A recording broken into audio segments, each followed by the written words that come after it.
میرا نام خالد مغل ہے، میں مظفر آباد آزاد کشمیر کا رہنے والا ہوں۔ آج میں آپ کی توجہ جو ہے وہ آزاد کشمیر اور مظفر آباد کے بہت بڑے مسئلے کی جانب دلوانا چاہتا ہوں۔ یہ دیکھیں، ہمارا یہ مظفر آباد کا دریائے جہلم ہے، جو کہ اپنی پوری روانی کے ساتھ یہاں سے گزر رہا ہے، اور یہ دومیل کے مقام پر دریائے نیلم سے ملتا ہے۔ دریائے نیلم اور دریائے جہلم یہ دونوں مل کر منگلہ کے مقام پر، میرپور آزاد کشمیر کے مقام پر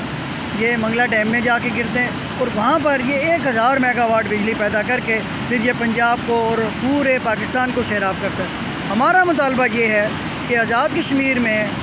تقریباً ہم 3 سے 4000 میگا واٹ بجلی پیدا کرتے ہیں، تو ہماری ضرورت، آزاد کشمیر کے عوام کی ضرورت صرف 300 سے 400 میگا واٹ بجلی کے، لیکن ہمیں وہ نہیں دی جاتی۔ تو میں حکومت پاکستان سے، پاکستان کے اداروں سے، پاکستان کے عوام سے اپیل کرتا ہوں کہ ہمیں ہمارا